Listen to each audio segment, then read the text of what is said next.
नमस्कार प्यारे दोस्तों, हमारे चैनल ब्रिगेडियर डिफेंस एकेडमी में आपका बहुत बहुत स्वागत है। आप सभी को पता है कि 1 सितंबर को पेपर नज़दीक आ चुका है एनडीए और सीडीएस का, और मैं आप सभी के लिए जनरल स्टडीज़ के जितने भी प्रीवियस ईयर क्वेश्चन हो सकते हैं मैं आपको प्रैक्टिस कराने की कोशिश करूंगा। एनडीए से रिलेटेड क्वेश्चन हो सकते हैं, वो सीडीएस के क्वेश्चन हो सकते हैं, और जो बार बार आपके एग्जाम में पूछे जा रहे हैं। और ध्यान रखिए, ये वीडियो इसलिए भी महत्वपूर्ण है कि यहाँ पे हम क्वेश्चन आंसर सिर्फ डिस्कस नहीं करेंगे, बल्कि आपके उन टॉपिक्स का रिवीजन भी कराएंगे जिन टॉपिक्स के ऊपर यहाँ पे आपके लिए क्वेश्चन पूछा गया है।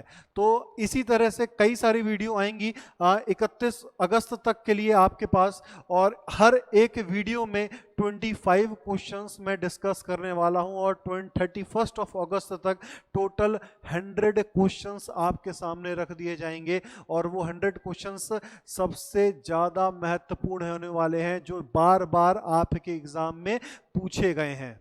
ठीक है, तो और कोई डिले ना करते हुए हम लोग आज के इस सेशन को स्टार्ट करते हैं। और आज का हमारा पहला क्वेश्चन है, आपको सामने दिख भी रहा होगा। ध्यान रखिए, हिंदी और इंग्लिश वाले दोनों जो बच्चे हैं उनसे मैं माफ़ी चाहूँगा कि हिंदी में नहीं लिखा हुआ, लेकिन मेरा हर एक एक्सप्लेनेशन आपके इंग्लिश और हिंदी दोनों में रहेगा। ठीक है, आइए पहला क्वेश्चन देखते हैं। Explain these two statement. आपको यहाँ पे एग्जामिन करना है, ये दो स्टेटमेंट लिखे हुए हैं आपके सामने, और एग्जामिन करके बताना है कि वो दोनों स्टेटमेंट सही हैं या गलत हैं। साथ ही में सही गलत तो बताना ही है आपको ये भी बताना है कि इन दोनों के बीच में कोई रिलेशन है या नहीं है। ठीक है, तो स्टेटमेंट 1 में हमारे सामने क्या लिखा हुआ है?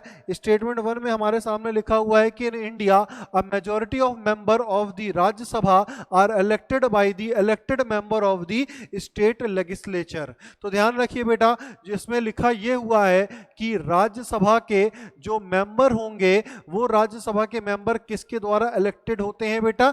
इलेक्टेड बाय स्टेट लेजिस्लेचर, यहां पे ये लिखा हुआ है। तो ध्यान रखिए बेटा, स्टेट लेजिस्लेचर, लेजिस्लेचर मतलब होता है विधानमंडल, है ना। और राज्यसभा के मेंबर पूरे विधानमंडल के द्वारा इलेक्ट नहीं किए जाते, राज्यसभा के मेंबर इलेक्ट किए जाते हैं बेटा सिर्फ और सिर्फ विधान सभा के द्वारा, मतलब लेजिस्लेटिव असेंबली के द्वारा इलेक्ट किए जाते हैं, ना कि पूरे विधानमंडल के द्वारा। ठीक है, तो इस वजह से हमें क्या पता चला कि हमारा स्टेटमेंट 1 जो लिखा हुआ है वो पूरी तरह से गलत लिखा हुआ है। क्या गलत लिखा हुआ है वो मैंने आपको बता दिया। अगला देख लेते हैं। Member of the Rajya Sabha elected by the state legislative assembly. अभी मैंने जस्ट बताया था कि जो राज्यसभा के मेंबर होंगे वो इलेक्ट किए जाएंगे राज्य की विधानसभा के द्वारा, लेजिस्लेटिव असेंबली के द्वारा। Need to have their domicile in their concerned state, मतलब जो व्यक्ति जिस विधानसभा से इलेक्ट होकर आ रहा है, राज्यसभा का मेंबर बन रहा है, तो उस व्यक्ति का उस पर्टिकुलर राज्य का डोमिसाइल होना जरूरी है, उस राज्य का उसका निवासी होना जरूरी है। तो हमारा स्टेटमेंट 2 क्या है बेटा? सही है। तो हमें पता चलता है कि यहाँ पे हमें ये पता चलता है कि पहला स्टेटमेंट गलत है और दूसरा स्टेटमेंट सही है। तो हमारा डी ऑप्शन क्या हो जाएगा बेटा? हमारा करेक्ट आंसर हो जाएगा। क्या लिखा हुआ है? Statement 1 is false but statement 2 is true. ठीक है, आइए हमारे नेक्स्ट क्वेश्चन में हम लोग बढ़ते हैं। हमारा आज का नेक्स्ट क्वेश्चन है question number 2। Which of the following protected areas is popularly referred to as mini Amazon of India. इनमें से वो कौन सा एरिया है जिसे मिनी अमेजोन ऑफ इंडिया बोला जाता है? ध्यान रखो बेटा, अमेजोन के जंगल, और इसके अलावा अमेजोन बेटा एक रिवर भी है, और वो अमेजोन रिवर हमारे पूरे वर्ल्ड की लार्जेस्ट रिवर है। ध्यान रखो बेटा, लॉन्गेस्ट रिवर और लार्जेस्ट रिवर में अंतर है। Longest river of the world क्या है? नील रिवर है। और largest river of the world क्या है? बाई वॉल्यूम के हिसाब से, वॉल्यूम ऑफ वाटर के हिसाब से देखा जाए तो वो अमेजोन नदी है। ठीक है, तो पूछा ये गया है कि इनमें से वो कौन सा प्रोटेक्टेड एरिया है जिसे मिनी अमेजोन ऑफ इंडिया भी कहा जाता है, and is well known for the conservation of endangered salt water crocodile, है ना। सॉल्ट वाटर क्रोकोडाइल को कंजर्व करने के लिए भी वो प्रोटेक्टेड एरिया हमारे इंडिया में जो है स्थित है, उसे मिनी अमेजोन ऑफ इंडिया भी कहा जाता है। और उसका नाम क्या है? तो ध्यान रखें बेटा, सी ऑप्शन हमारा करेक्ट आंसर हो जाएगा, भितरकनिका नेशनल पार्क। पार्क। और भितरकनिका नेशनल पार्क कौन से राज्य में स्थित है? तो उड़ीसा राज्य में स्थित है। ठीक है, ध्यान रखिएगा ये चीज। अगला क्वेश्चन देख लेते हैं यहाँ पे। अच्छा, मैं यहाँ पे आपको बता दूं भितरकनिका नेशनल पार्क किस जगह पे आपको यहाँ पे देखने को मिल जाएगा। तो भितरकनिका नेशनल पार्क उड़ीसा में आपको यहाँ इस जगह पे देखने को मिल जाएगा। और ये भितरकनिका जो नेशनल पार्क है, मिनी अमेजोन ऑफ इंडिया भी इसे कहा जाता है। और साथ में ये एक प्रोटेक्टेड एरिया है जहाँ पे सॉल्ट वाटर क्रोकोडाइल को प्रिजर्व किया जा रहा है, कंजर्व किया जा रहा है, ताकि वो ऑलरेडी इंडेंजर्ड स्पीशीज में आ चुके हैं, ताकि उनको लंबे समय तक और इनकी पीढ़ियों को चलाया जा सके। ठीक है, आइए हमारा अगला क्वेश्चन है, थर्ड क्वेश्चन है। आपके सामने स्टेटमेंट लिखे हुए हैं, कुछ आपको बताना है समर सोल्स्टाइस के रिस्पेक्ट में। समर सोल्स्टाइस के रिस्पेक्ट में इनमें से कौन कौन से स्टेटमेंट हैं जो बिल्कुल एग्जैक्ट सही हैं। तो पहले बात तो आप ये जान लीजिए, ये summer solstice, winter solstice, equinox और क्या क्या होते हैं, ये सारे इक्विनॉक्स क्या क्या होते हैं। आई होप आपको यहाँ पे आपकी स्क्रीन पे विजिबल होगा, साफ दिख रहा है? ठीक है, तो आपकी स्क्रीन में ये अच्छा खासा विजिबल हो रहा होगा। तो यहीं से ही मैं आपको समझाने की कोशिश करता हूं कि देखिए, अगर ये सन रेज है और सन की रेज अगर डायरेक्टली ओवरहेड बेटा कहां पे पड़ रही हैं, और अगर डायरेक्टली ओवरहेड सन की रेज इक्वेटर पे पड़ रही हैं, तो इसका मतलब है उसे हम क्या कहेंगे बेटा? मार्च इक्विनॉक्स कहेंगे। ध्यान रखिए बेटा, उसे हम क्या कहेंगे?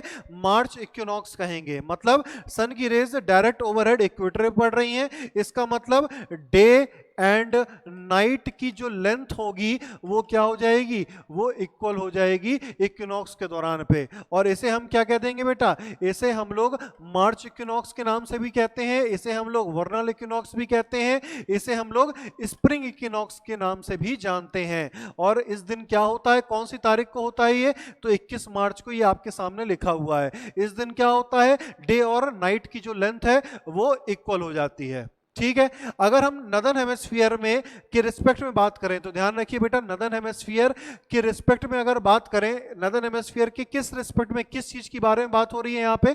तो सीजन के बारे में बात करी जा रही है। ठीक है, तो मार्च के महीने में आपको पता होगा, मार्च के महीने में कौन सा सीजन होता है? स्प्रिंग सीजन होता है इंडिया में। ठीक है, इसके अलावा अगर मैं आपसे कहूं जून के महीने में क्या होता है बेटा, तो ध्यान रखें समर सीजन चल रहा होता है जून के महीने में। इसके अलावा सितंबर के महीने में कौन सा सीजन आ जाता है बेटा? सितंबर के दौरान पे ऑटम सीजन आ जाता है। ठीक है, और इसके अलावा लास्ट में दिसंबर के महीने में क्या आ जाता है बेटा?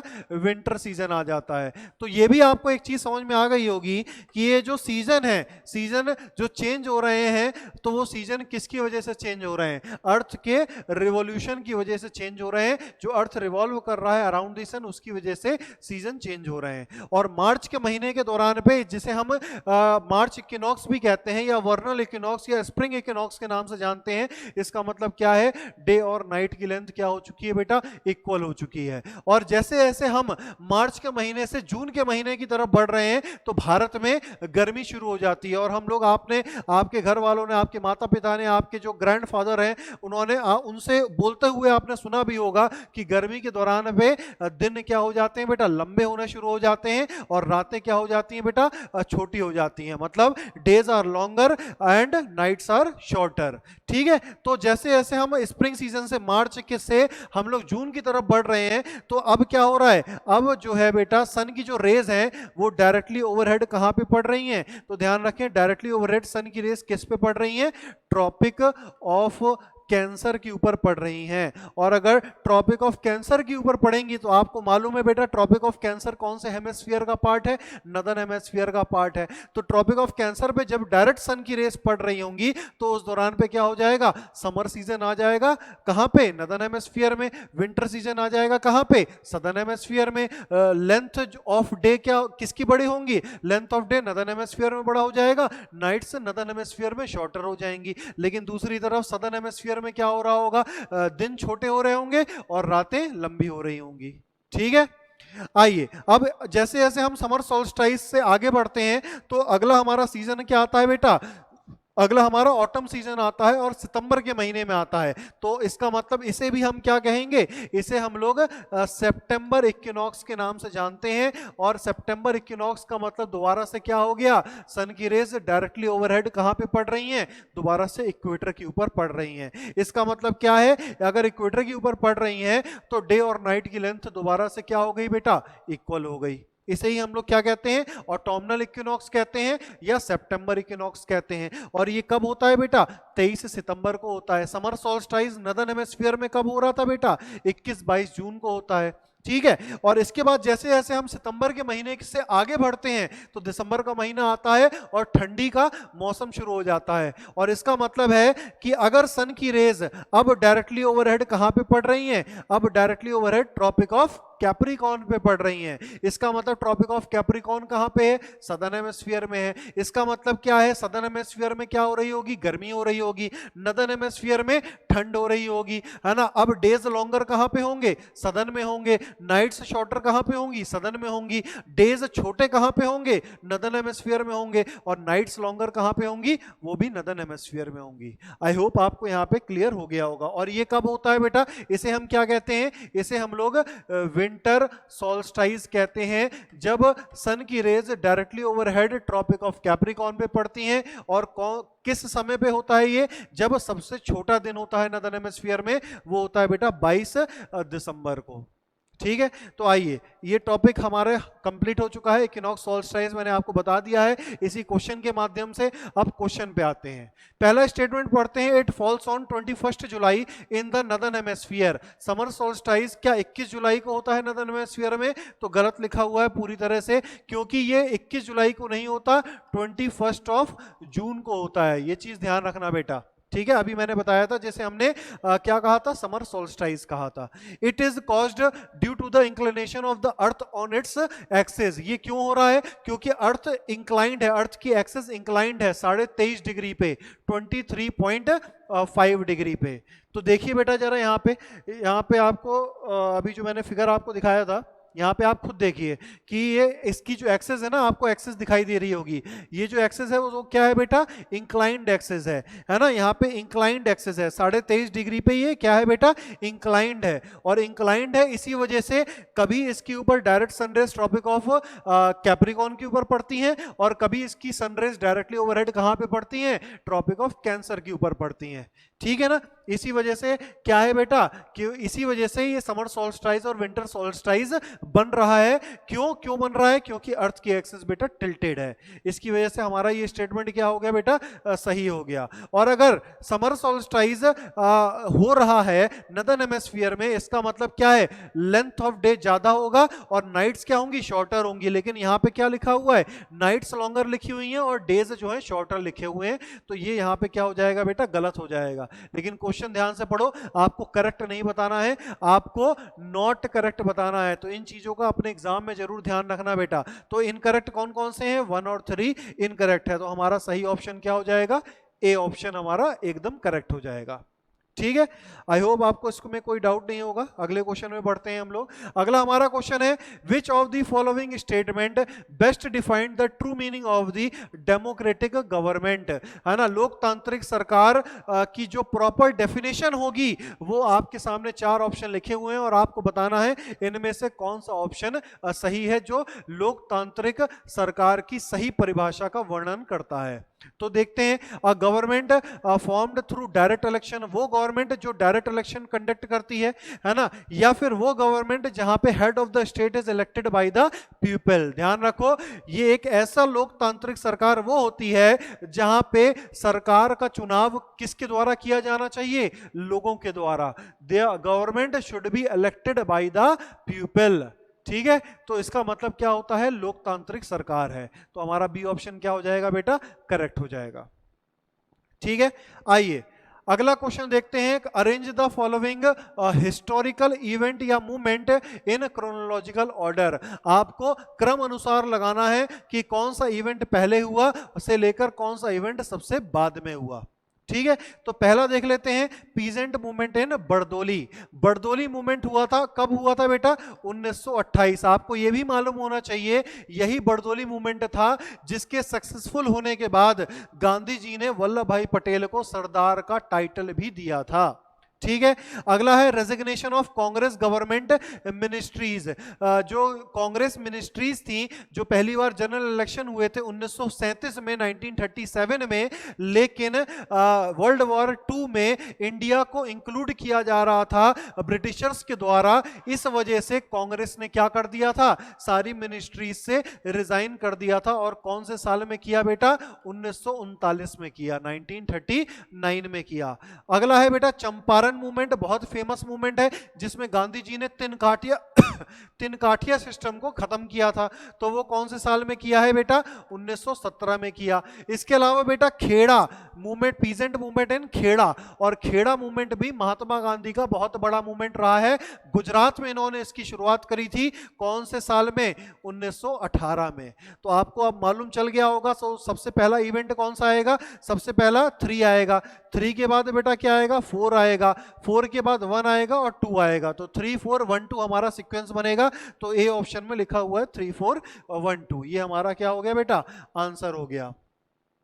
आइए अगला क्वेश्चन देखते हैं। अगला क्वेश्चन है हमारा, Which of the above statement are correct if the Prime Minister of India is a member of, ध्यान रखो यहां पे लिखा हुआ आपको बताना है, इसमें से वो कौन सा कथन जो है वो सही है।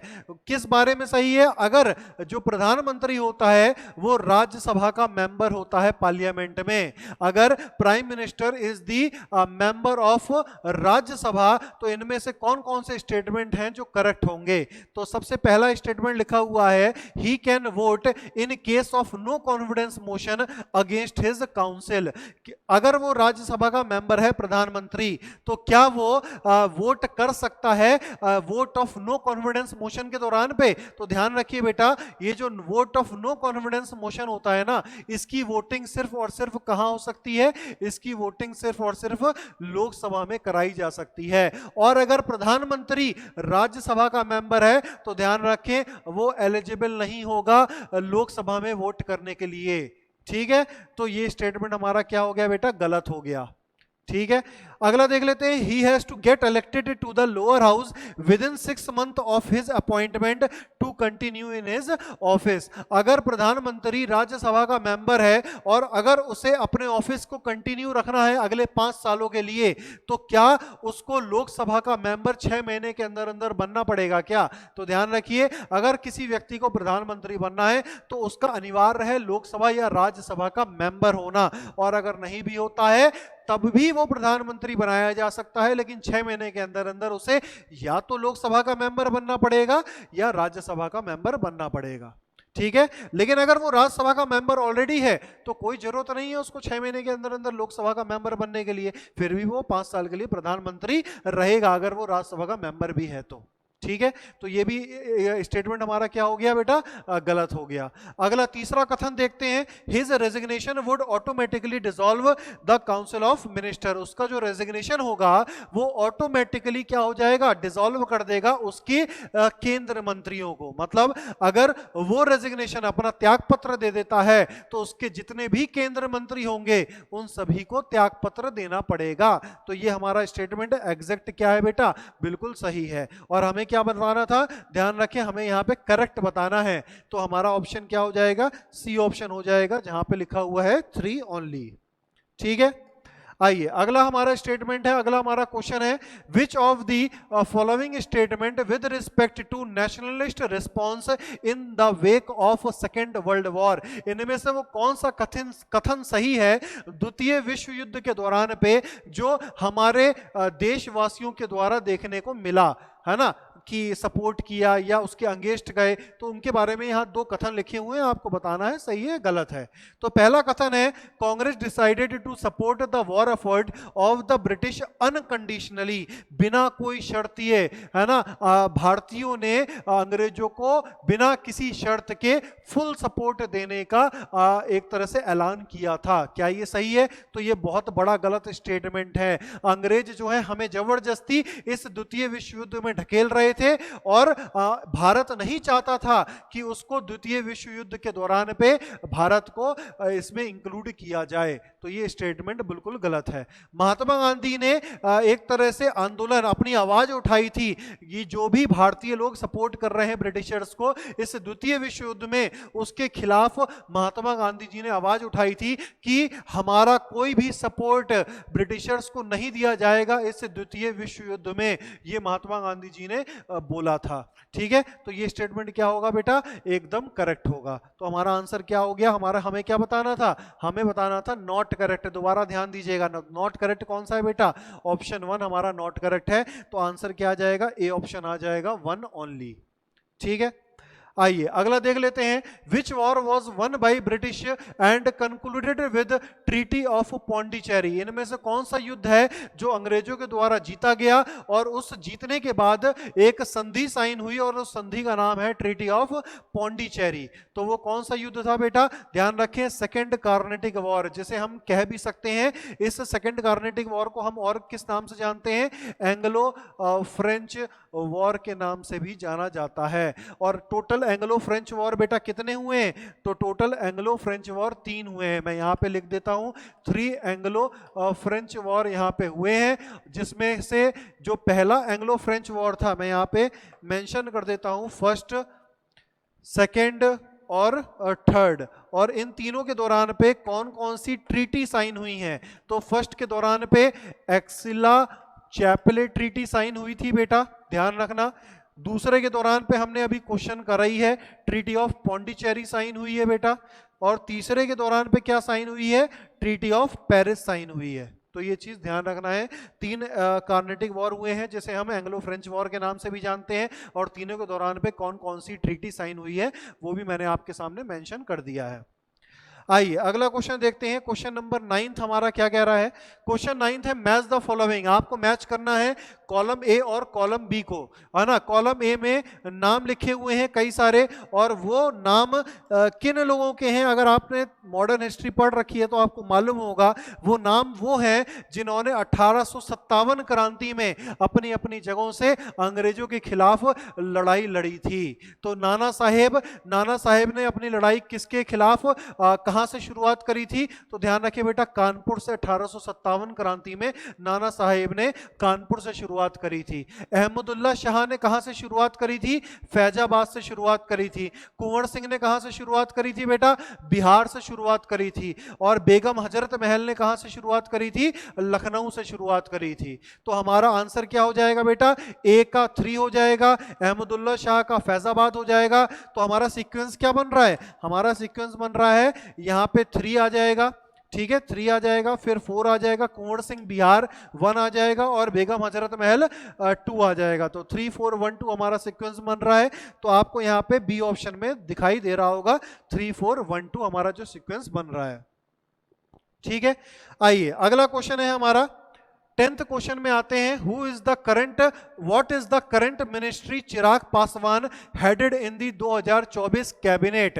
अभी हाल ही में नई कैबिनेट बनी है, आपको पता होगा 2024 में ही 18वीं लोकसभा के 18th लोकसभा के चुनाव हुए हैं, और उस लोकसभा के चुनाव में चिराग पासवान एक बड़े युवा नेता निकल के आए हैं, और उनको कौन सा मंत्रालय दिया गया है, तो ध्यान रखें, minister of food processing industries का मंत्रालय जो है चिराग पासवान जी को दिया गया है।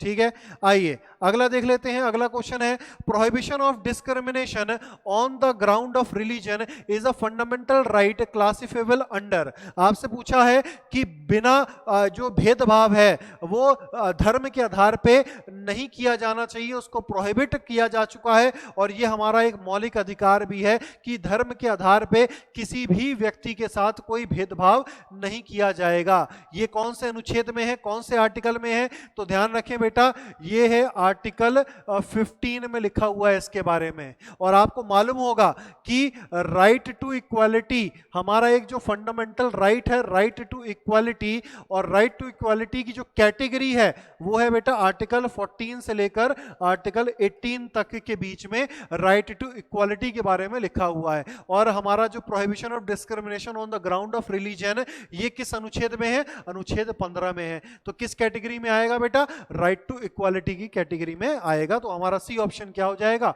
एकदम करेक्ट हो जाएगा। आई होप आपको इसमें कोई डाउट नहीं होगा। अगला देखते हैं, consider the following statement, the moon shine because it reflect sunlight. Moon इस वजह से शाइन करता है क्योंकि वो सूर्य की रोशनी जो उसके ऊपर पड़ रही है वो रिफ्लेक्ट होती है, इस वजह से वो शाइन करता है और धरती से हमें वो दिखाई देता है। तो पहला स्टेटमेंट क्या है बेटा, सही है। The moon emits its own light, तो ध्यान रखना चंद्रमा की खुद की कोई रोशनी नहीं होती, सूर्य की रोशनी उसके ऊपर पड़ती है, इस वजह से पृथ्वी से हमें वो चंद्रमा दिखाई देता है। तो दूसरा स्टेटमेंट गलत है। तो statement 1 is true but statement 2 is false. ध्यान रखना बी ऑप्शन हमारा क्या हो जाएगा, एकदम करेक्ट हो जाएगा। अगला देखते हैं, which of the following statement concerning the circum Pacific belt are correct.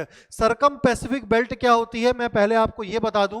तो आपको यहां पे पिक्चर में दिखाई दे रहा होगा एक पिंक कलर का शेडेड रीजन है, यहां पे एक पिंक कलर का शेडेड रीजन है, और ये पिंक कलर का जो शेडेड रीजन है यहां पे क्या बन रहा है, ये सर्कम पैसिफिक सिस्मिक बेल्ट बन रही है। और ऐसे ही सर्कम पैसिफिक सिस्मिक बेल्ट को ही पैसिफिक रिंग ऑफ फायर के नाम से भी जाना जाता है।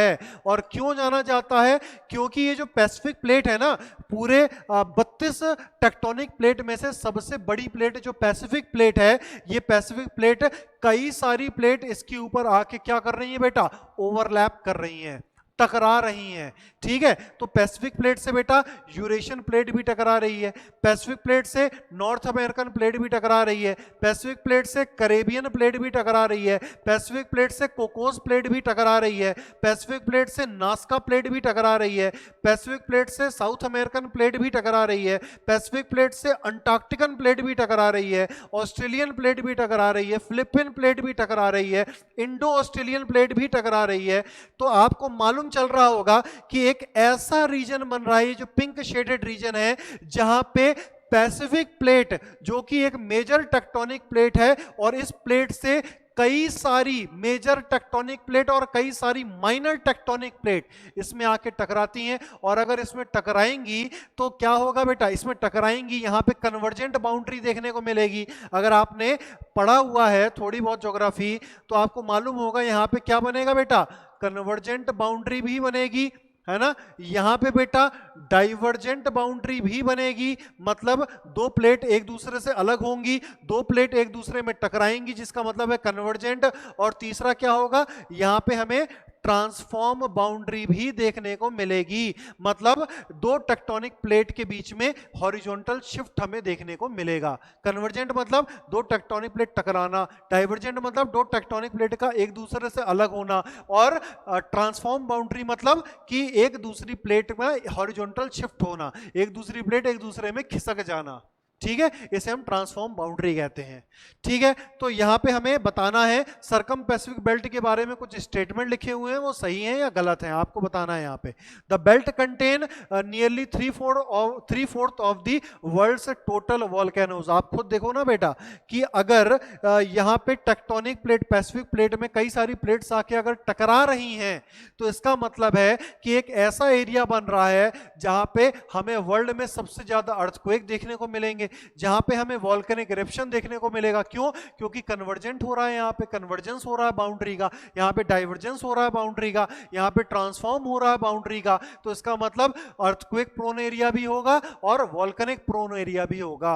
तो ये जो ऐसा एरिया है जहां पे पूरे वर्ल्ड के 3/4 वॉल्केनो पाए जाते हैं। तो पहला स्टेटमेंट हमारा क्या हो गया बेटा, सही हो गया। दूसरा स्टेटमेंट देखेंगे, it is a convergent plate boundary. तो कन्वर्जेंट भी होगा, डाइवर्जेंट भी होगा, ट्रांसफॉर्म भी होगा, तीनों होगा। तो दोनों स्टेटमेंट हमारे क्या हो गए बेटा, सही हो गए। और हमें सही बताना था, बोथ 1 और 2 हमारा क्या हो गया बेटा, आंसर हो गया। ठीक है, आइए अगला क्वेश्चन देखते हैं। अगला क्वेश्चन है question number 14, through which of the following countries of the South America does the equator passes. इनमें से चार में से वो कौन से देश हैं साउथ अमेरिका के जहां से इक्वेटर पास होती है, वो बताना है आपको। तो इस फिगर में आप देख पा रहे होंगे, मैंने आपके लिए मैप ला के रख दिया है। ये है पूरा वर्ल्ड मैप और ये है, आपको दिखाई दे रहा होगा साउथ अमेरिका। तो आपसे ये पूछा है कि साउथ अमेरिका के कौन कौन से देशों से इक्वेटर होकर गुजरती है। तो ये ये जो लाइन आप देख पा रहे होंगे ये इक्वेटर की ही लाइन है जो आपके सामने दिखाई दे रही होगी ब्लैक कलर से, और जो रेड वाला पोर्शन है वो कंट्रीज हैं जहां से, साउथ अमेरिका के वो कंट्रीज हैं जहां से इक्वेटर पास होती है। ठीक है, तो कौन कौन से इसमें से देश हैं बेटा, तो ध्यान रखें सबसे पहला आएगा कोलंबिया, और कोलंबिया के अलावा आएगा इक्वेडर, है ना। पेरू से कोई भी लाइन होके नहीं गुजरती, लेकिन चिली से जो है, चिली से ध्यान रखें बेटा ट्रॉपिक ऑफ कैप्रिकॉन होकर गुजरती है, ट्रॉपिक ऑफ कैप्रिकॉन। लेकिन इक्वेटर कहां से गुजरती है, कोलंबिया से और इक्वेडोर से। तो ध्यान रखें, यहां पे मैप में आपको दिखा देता हूं, ये तो आपको वर्ल्ड मैप में दिखाई दे रहा होगा। अगला आप ये देखिए, ये गया इक्वेडर, ये गया कोलंबिया, और तीसरा कंट्री जो जिससे इक्वेटर होकर गुजरती है साउथ अमेरिका का वो देश, वो है ब्राजील। लेकिन हमारे पास ऑप्शन में क्या है बेटा, इक्वेडोर है और कोलंबिया है, तो ये हमारा करेक्ट आंसर हो जाएगा। ठीक है, तो हमारा आंसर क्या हो जाएगा, 1 and 4 हो जाएगा, सी ऑप्शन हमारा एकदम करेक्ट हो जाएगा। तो ये चीज ध्यान रखें। अगला देख लेते हैं, क्वेश्चन नंबर 15 पे आते हैं। इनमें से वो कौन सा मिशन है नासा का जिसकी वजह से चंद्रमा के ऊपर सबसे पहले किसी मानव ने अपना पैर रखा था, तो वो प्रोग्राम बेटा कौन सा है, अपोलो प्रोग्राम है। और ये अपोलो प्रोग्राम कौन से साल में आया था, 1969 में आया था। वो पहला व्यक्ति कौन था जिसने चंद्रमा पे पैर रखा, तो उस व्यक्ति का नाम है नील आर्मस्ट्रॉन्ग। ध्यान रखना, नील आर्मस्ट्रॉन्ग वो पहला व्यक्ति है जिसने चंद्रमा के ऊपर अपना पांव रखा है। कौन से मिशन के तहत वो वहां पे गए थे, अपोलो प्रोग्राम के तहत गए थे, और मिशन का नाम था अपोलो 11 मिशन। और कौन से साल में ये मिशन चालू किया गया था, तो 1969 में नासा के द्वारा लॉन्च किया गया था। अगला देख लेते हैं, इनमें से वो कौन से फीचर हैं जो दर्शाते हैं कि हमारा भारत का जो फीचर है, हमारा भारत को पार्लियामेंट्री एक तरह से गवर्नमेंट दिखाने की कोशिश करता है। हमारे भारत में पार्लियामेंट्री फॉर्म ऑफ गवर्नमेंट है, ये दिखाता है। आपको बताने इनमें से वो कौन से फीचर हैं। तो सबसे पहला स्टेटमेंट पढ़ते हैं, मिनिस्टर्स जो होते हैं बेटा, जो काउंसिल ऑफ मिनिस्टर होते हैं, केंद्र मंत्री होते हैं, वो रिस्पॉन्सिबल होते हैं पार्लियामेंट में इन जनरल, लेकिन पर्टिकुलरली वो किसके लिए रिस्पॉन्सिबल होते हैं, लोकसभा के लिए रिस्पॉन्सिबल होते हैं। तो ये ध्यान रखना बेटा, जो केंद्र मंत्री होते हैं वो हमेशा लोकसभा के लिए रिस्पॉन्सिबल होते हैं। जो सरकार होती है वो लोकसभा के लिए रिस्पॉन्सिबल होती है, क्योंकि लोकसभा में वही लोग बैठे होते हैं जो लोगों के द्वारा चुने जा रहे हैं। ठीक है, member of the council of minister always belong to the same political party. जितने भी केंद्र मंत्री होंगे वो सभी लोग एक ही पॉलिटिकल पार्टी से बिलोंग करेंगे। क्या ये अनिवार्य है, तो ये अनिवार्य नहीं है, ये प्रधानमंत्री के ऊपर डिपेंड करेगा। वो चाहे तो अपनी पॉलिटिकल पार्टी से भी किसी भी व्यक्ति को केंद्र मंत्री बना सकता है, और वो चाहे तो अपोजिशन पार्टी के भी किसी भी व्यक्ति को केंद्र मंत्री की पोस्ट पे बैठा सकता है। ठीक है, ministers are member of both the legislature and the executive. जो केंद्र मंत्री होंगे वो लेजिस्लेचर का भी पार्ट होंगे और साथ ही साथ वो एग्जीक्यूटिव का भी पार्ट होंगे। तो ये हमारा स्टेटमेंट क्या है बेटा, सही है। तो हमसे पूछा है कि how many of the statement given above are correct, इसमें से कितने कथन हैं जो सही हैं। तो 2 कथन हैं जो सही है, पहला और तीसरा, तो ओनली 2 आ जाएगा। ठीक है, अगला देख लेते हैं। अगला है हमारा, if the sun rises at Tirap in Arunachal Pradesh at 5 PM, 5 बजे सूर्योदय होता है अरुणाचल प्रदेश की तिराप जगह पे। तो आपसे पूछा है कि जो सूर्योदय होगा कांडला गुजरात में, वो कितने बजे देखने को हमें मिलेगा। तो यहाँ पे आप मैप में देख पा रहे होंगे, ये है कांडला जगह, कांडला गुजरात में, और ये जगह है बेटा किबीठू अरुणाचल प्रदेश में। ठीक है ना, जो हमारा eastern most point of India है किबीठू, और ये है हमारा गुहार मोता। ठीक है ना, तो ये है western most point of India. इन दोनों के बीच में आप डिफरेंस देख पा रहे होंगे, यहाँ पे आपको पता होगा 30 डिग्री का डिफरेंस है। इन दोनों के बीच में कितने लॉन्गिट्यूड का डिफरेंस है, 30 डिग्री का डिफरेंस है। और आपको यह भी मालूम होगा कि 1 डिग्री में बेटा कितने मिनट होते हैं, 4 मिनट होते हैं। तो 30 डिग्री में कितने मिनट होंगे बेटा, 30 डिग्री में 120 मिनट होंगे। 120 मिनट मतलब क्या हो गया बेटा, 2 आवर्स हो गया।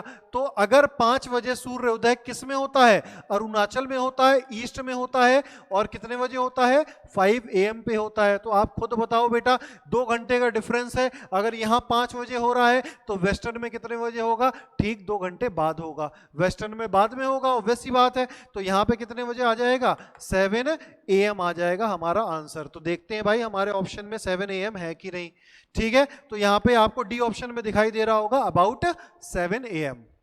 ठीक है, क्वेश्चन नंबर 18 पे आते हैं हम लोग। देखें जरा क्वेश्चन नंबर 18 क्या कहता है। Which one of the following region on the surface of earth has horse latitude? इनमें से वो कौन सा रीजन है जिस रीजन को कह सकते हैं हॉर्स लैटिट्यूड भी। तो यहाँ पे देखते हैं बेटा, आपके सामने ये दिखाई दे रहा होगा, इक्वेटोरियल लो प्रेशर जोन है, सब ट्रॉपिकल हाई प्रेशर जोन है, सब पोलर लो प्रेशर जोन है, और ऊपर पोलर हाई प्रेशर जोन है। ठीक है, तो पोलर हाई प्रेशर जोन से बेटा सब पोलर लो प्रेशर जोन की तरफ एक हवाएं चलती हैं, जिसे हम क्या कहते हैं बेटा, ईस्टर्लीज कहते हैं, पोलर ईस्टर्लीज कहते हैं। सब ट्रॉपिकल हाई प्रेशर जोन से बेटा एक ऊपर की तरफ हवाएं जाती हैं, और इसे हम क्या कहते हैं बेटा, सब पोलर लो प्रेशर जोन की तरफ जाती है, इसे हम क्या कहते हैं, इसे हम लोग वेस्टर्लीज कहते हैं। इसके अलावा बेटा आपको दिखाई दे रहा होगा यहाँ पे कुछ हवाएं सब ट्रॉपिकल हाई प्रेशर जोन से इक्वेटोरियल लो प्रेशर जोन की तरफ आ रही हैं, इसे हम क्या कहेंगे बेटा, इसे हम लोग ट्रॉपिकल ईस्टर्लीज कहेंगे, या फिर इसी को ही कह दिया जाता है बेटा नॉर्थ ईस्ट ट्रेड विंड्स। ठीक है, अच्छा, इसके अलावा ये तो हो गई नदर्न हेमिस्फीयर की बात। अब देख लेते हैं सदर्न हेमिस्फीयर में जो सब ट्रॉपिकल हाई प्रेशर जोन से इक्वेटोरियल लो प्रेशर जोन की तरफ हवाएं जा रही हैं, उसे हम क्या कहेंगे, इसे हम लोग साउथ ईस्ट ट्रेड विंड कहेंगे। क्यों कहते हैं, ये सारा कॉन्सेप्ट पढ़ने हैं तो बेटा इसके लिए मैं वीडियो ला दूंगा, कोई टेंशन की बात नहीं है, लेकिन अभी इस सेशन में तो नहीं आ पाएगी, है ना। अगले सेशन में वो वीडियो आपके लिए डिटेल में ला दी जाएगी, क्योंकि इसके लिए प्रॉपर 1 से 1.5 घंटे का समय चाहिए अगर आपको प्रॉपर इसको पूरी तरह से बारीकी में और डेप्थ में इसे समझना है। तो ये बहुत लंबा टॉपिक है, ठीक है ना। थोड़ा सा ऊपर ऊपर से मैं ओवरव्यू दे रहा हूँ सिर्फ इसके बारे में आपको, ठीक है। तो सब ट्रॉपिकल हाई प्रेशर से इक्वेटोरियल लो की तरफ जो जा रही है उसे हम क्या कह रहे हैं, साउथ ईस्ट ट्रेड विंड कह रहे हैं। इसके अलावा सब ट्रॉपिकल से सब पोलर की तरफ जो हवाएं जा रही हैं, इसे हम क्या कह रहे हैं बेटा, इसे हम लोग वेस्टर्लीज कह रहे हैं। इसके अलावा पोलर हाई प्रेशर से सब पोलर की तरफ जो हवाएं जा रही हैं, इसे हम क्या कहते हैं, इसे हम लोग ईस्टर्लीज कहते हैं। ठीक है, आई होप आपको इसमें कोई डाउट नहीं होगा, ठीक है। अच्छा, अब आपसे पूछा है कि हॉर्स लैटिट्यूड किसे कहा जाता है, तो ध्यान रखें बेटा, हॉर्स लैटिट्यूड कहा जाता है ये जो सब ट्रॉपिकल हाई प्रेशर जोन वाला एरिया है, इसे कहा जाता है हॉर्स लैटिट्यूड। यहाँ पे भी आपको दिखाई दे रहा होगा, सब ट्रॉपिकल हाई प्रेशर जोन वाले एरिया को हम क्या कहते हैं बेटा, हॉर्स लैटिट्यूड कहते हैं। इसके पीछे भी कहानी है, लेकिन अभी वो जानने की आपको जरूरत नहीं है। जब हम लोग डिटेल में इस टॉपिक के बारे में पढ़ेंगे तो जानेंगे कि क्यों कहा जाता है, ठीक है। तो बी ऑप्शन हमारा क्या हो जाएगा बेटा, करेक्ट हो जाएगा। सब ट्रॉपिकल हाई प्रेशर बेल्ट को हम लोग क्या कहते हैं, हॉर्स लैटिट्यूड कहते हैं। अच्छा, एक क्वेश्चन और आ सकता है, ये जो इक्वेटोरियल लो प्रेशर वाला एरिया है ना, जो इक्वेटोरियल लो प्रेशर वाला एरिया है, इस जगह को हम लोग क्या कहते हैं, तो इसको बेटा कहा जाता है, ध्यान रखो बेटा, अगर आपसे पूछ लिया जाए डोल्ड्रम्स कहां बनते हैं, तो डोल्ड्रम्स बेटा इक्वेटोरियल लो प्रेशर जोन में बनते हैं। हॉर्स लैटिट्यूड किसे कहते हैं, सब ट्रॉपिकल हाई प्रेशर जोन को कहते हैं, ठीक है। आइए आगे बढ़ते हैं। हमारा अगला क्वेश्चन है क्वेश्चन नंबर 19, और इस क्वेश्चन में पूछा है आपको बताना है कि correct statement with regard to the lines of latitude. Latitude के बारे में 2 स्टेटमेंट लिखे हैं और आपको बताना है कौन सा स्टेटमेंट यहाँ पे सही है। पहला लिखा है they are concentric circle numbered from 0 to 90 degree. Concentric circle आपको पता होगा कि सभी का केंद्र बिंदु 1 होगी और उसी केंद्र बिंदु के तहत बाकी सारे सर्कल बनेंगे, है ना। जैसे ये देखिए, ये वाला आप पार्ट देख पा रहे हो, ये है नॉर्थ पोल, इसी केंद्र बिंदु के तहत ही बहुत सारे अलग अलग जो है बेटा सर्कल यहाँ पे हमें बनते हुए दिखाई दे रहे हैं। तो 0 डिग्री से आप ऊपर की तरफ जाओगे तो 90 डिग्री नॉर्थ में आएगा, और 0 डिग्री से आप नीचे की तरफ आओगे तो 90 डिग्री साउथ हमें देखने को मिलेगा, ठीक है ना। तो यही यहाँ पे लिखा हुआ है कि कंसेंट्रिक सर्कल है जिनका नंबरिंग है 0 डिग्री से 90 डिग्री नॉर्थ में, 0 डिग्री से 90 डिग्री साउथ में। तो पहला स्टेटमेंट हमारा क्या है बेटा, करेक्ट है। अगला लिखा हुआ है they are the circle on a globe which are parallel to the equator and which are to the north and south pole of the equator. तो यही तो मैंने अभी आपको बताया, ये जो सारी लाइंस हैं, ये सारी लाइंस आपको बेटा पैरेलल दिखाई दे रही होंगी इक्वेटर के, है ना। इक्वेटर के सभी लोग, ये लोग क्या है बेटा, पैरेलल्स हैं। और अगर ये पैरेलल्स हैं तो ये 0 डिग्री से नॉर्थ में भी है, 0 डिग्री से साउथ में भी है। तो ये लैटिट्यूड हमें 90 डिग्री नॉर्थ में दिखाई देती हैं, 90 डिग्री साउथ में दिखाई देती हैं। तो ये हमारा स्टेटमेंट क्या हो जाएगा, ये स्टेटमेंट एकदम करेक्ट हो जाएगा। आंसर हो जाएगा हमारा सी ऑप्शन, बोथ 1 एंड 2। अगला क्वेश्चन है हमारा क्वेश्चन नंबर 20th में आते हैं और आपको बताना है इनमें से कौन सा इनकरेक्ट मैच है। इनकरेक्ट मैच आपको बताना है। तो पहला देख लेते हैं, ए लिखा है जून में। जून में क्या होता है, midday sun overhead at the tropic of Cancer. मैंने ध्यान करो, थोड़ी देर पहले आपको इक्विनॉक्स सोल्स्टाइस वाला टॉपिक भी पढ़ाया था, अगर आपको याद हो। यहाँ पे एक क्वेश्चन हम लोगों ने किया था इक्विनॉक्स और सोल्स्टाइस के ऊपर। देखिए ये वाला आपको मैंने पूरा का पूरा फिगर समझाया है ना। तो इसको एक बार देख लीजिएगा दोबारा से, क्योंकि बहुत इंपॉर्टेंट टॉपिक बनता है बेटा ये।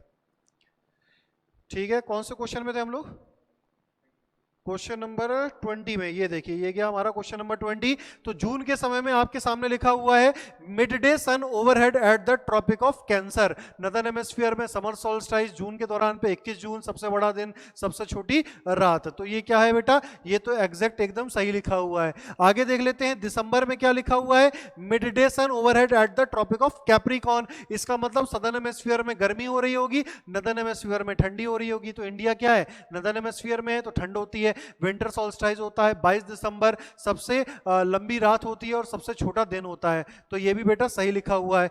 मार्च में लिखा हुआ है midday sun overhead on the equator. तो ध्यान रखो बेटा, मार्च और सितंबर, है ना, 22 मार्च और 23 सितंबर दो ऐसे दिन होते हैं जब सन की रेज डायरेक्टली ओवरहेड कहां पड़ती हैं, इक्वेटर पे पड़ती हैं। इसका मतलब डे और नाइट की लेंथ क्या हो जाती है बेटा, इक्वल हो जाती है। तो ये भी बेटा यहां पे क्या लिखा हुआ है, सही लिखा हुआ है। लेकिन लास्ट ऑप्शन अगर आप पढ़ोगे, सितंबर के महीने में मिड डे सन ओवरहेड होता है कहां पे, आर्कटिक सर्कल पे। तो ध्यान रखना बेटा, जो सन की रेज होती है ना, वो सन की रेज सिर्फ और सिर्फ ट्रॉपिक ऑफ कैंसर से कैप्रिकॉर्न के बीच में डायरेक्ट पड़ती हैं।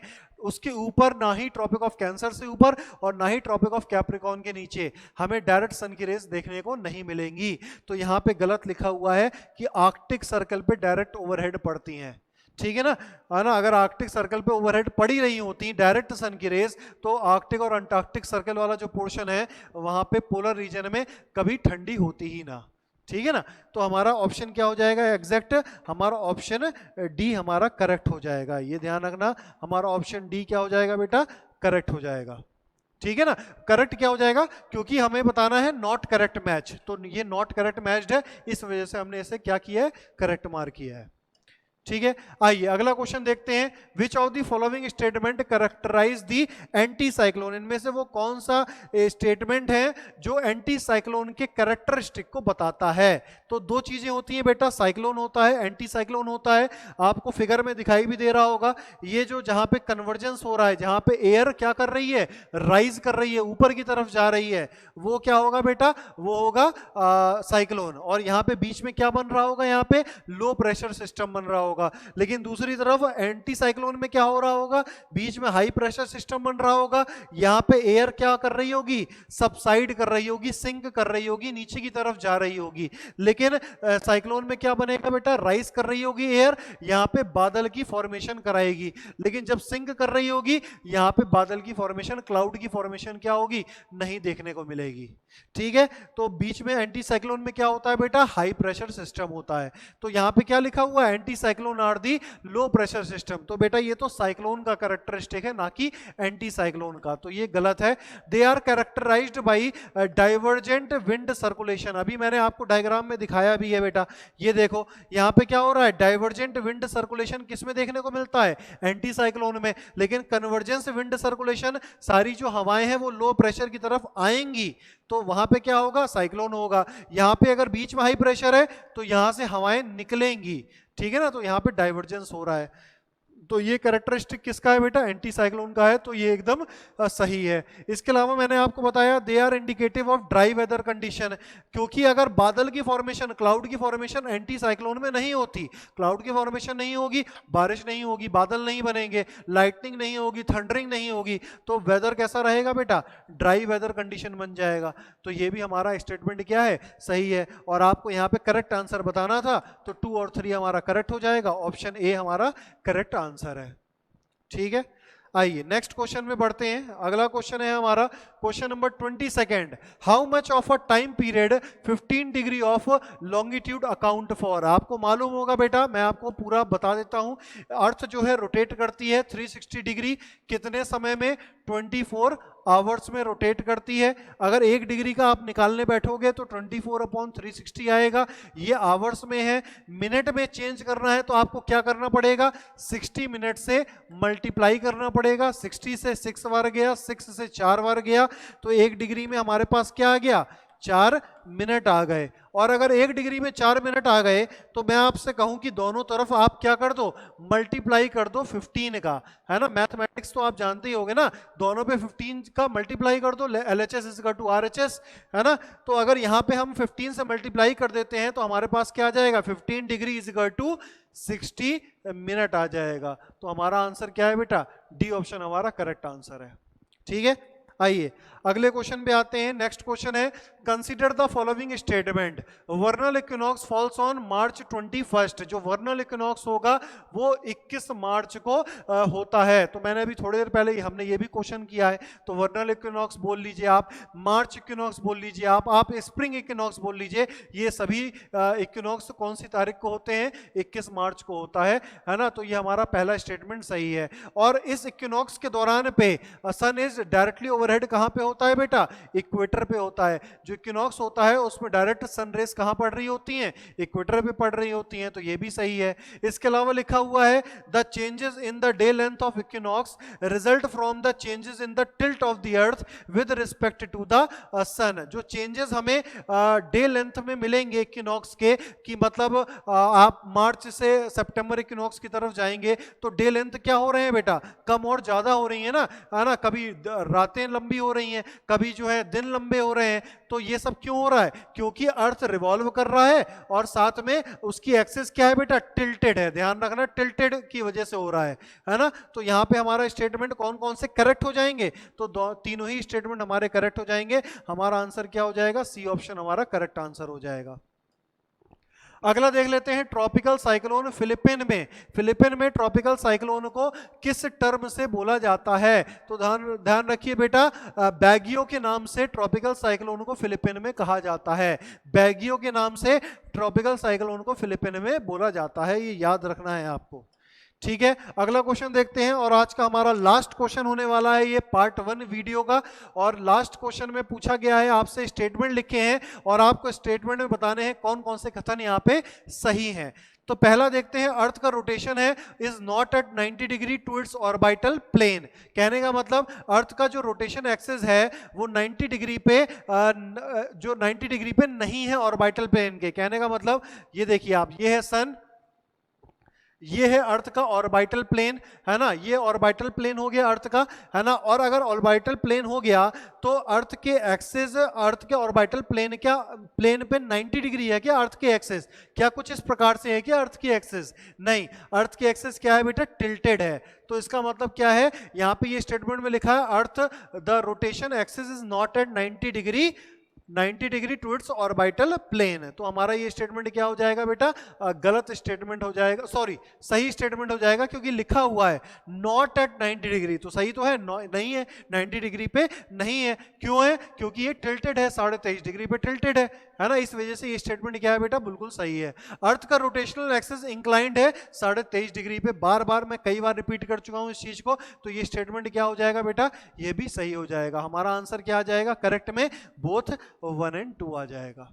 ठीक है, तो ये है रहा आपका आज का सेशन। और आप ये भी सोच रहे होंगे कि सर ये आपने हमें फटाफट करा तो दिया है, लेकिन इसकी हमें पीडीएफ कहाँ मिलेगी, क्योंकि हमें रिवाइज भी करना है। तो उसकी भी टेंशन लेने की जरूरत नहीं है। आपके लिए कमेंट सेक्शन में या फिर आप डिस्क्रिप्शन में जाइए, वहाँ पे आपको एक लिंक मिल जाएगा हमारे टेलीग्राम चैनल का, नॉलेज आर्मरी बाय डीएस। वहाँ पे जाइए और उस पीडीएफ को फ्री में डाउनलोड करिए। और अगर कोई भी बच्चा, आपके दोस्त हैं या आपके परिवारजन में कोई लोग हैं और तैयारी कर रहे हैं एनडीए सीडीएस या एफकेट की, और 1 सितंबर को उनका पेपर है, तो उनको जरूर रिकमेंड करिए ये वीडियो। और आपके लिए इन 4 दिनों में मैक्सिमम क्वेश्चन जितने हो सकते हैं वो कराए जाएंगे। ये था आज का हमारा पार्ट 1। पार्ट 2 भी बहुत जल्द आने वाला है। चैनल को सब्सक्राइब करके रखें, नोटिफिकेशन ऑन करके रखें, ताकि जैसे ही वीडियो आए आप उसको देख लें। ठीक है, तो मिलते हैं हम लोग हमारी नेक्स्ट वीडियो में। उम्मीद करता हूं आपको यह वीडियो पसंद आई होगी। और जय हिंद, अपना ख्याल रखें बच्चों।